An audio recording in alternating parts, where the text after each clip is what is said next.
Bismillahirrahmanirrahim. Assalamualaikum warahmatullahi wabarakatuh. Dan kepada yang bukan Islam, salam sejahtera pada petang ini. Saya sebenarnya yang telah dimaklumkan berasal dari Johor Bahru.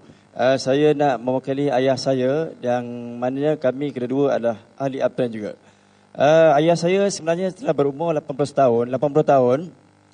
Beliau menghadapi masalah pembuangan air kecil di mana ia tidak lawaslah. Jadi masalah ini tiba-tiba dalam satu masa di bulan Mei yang lalu beliau mengalami kesakitan dan bisa di bawah perut.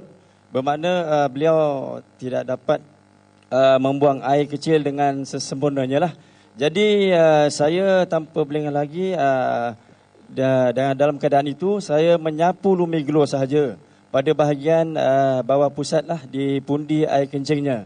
Kemudian kami pun bergegaslah ke hospital di unit keselamatan, di unit kecemasan, di mana pihak hospital pada ketika itu tidak membuang masa lah lagi. Dia menggunakan tiub untuk mengeluarkan air kencing yang terkandung di dalam pundinya lah.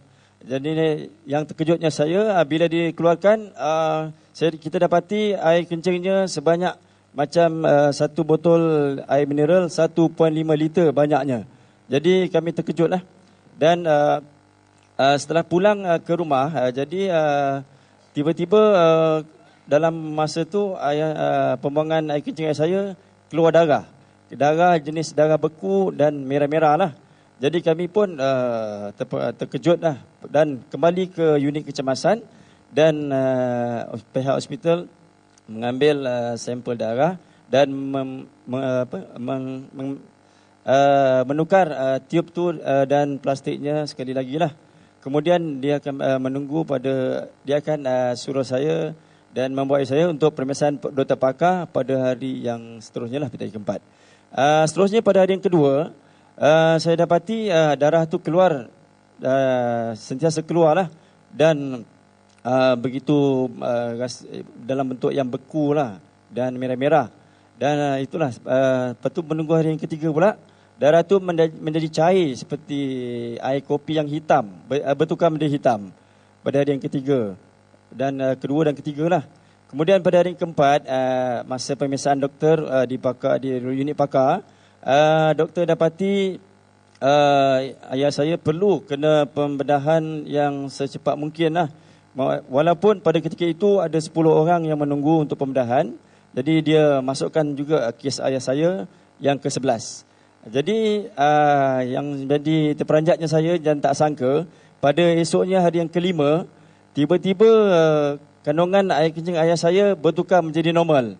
Jadi itu ya yang saya rasa gembira lah dengan apa yang berlaku.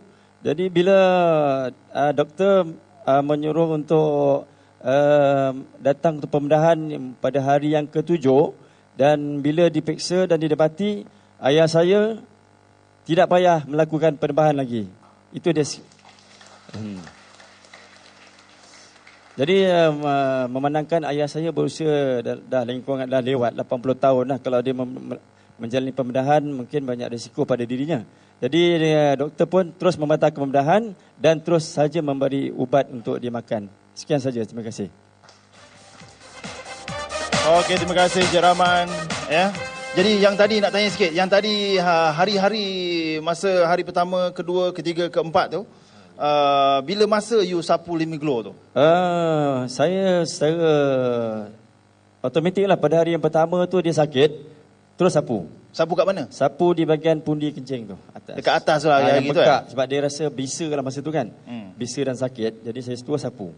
Kemudian baru pergi ke hospital. Kemudian hari-hari itu sapu sekali je lah. Sahaja sapu je, tidak payah nak urut-urut tak apa, sapu saja. Jadi kesannya sekali.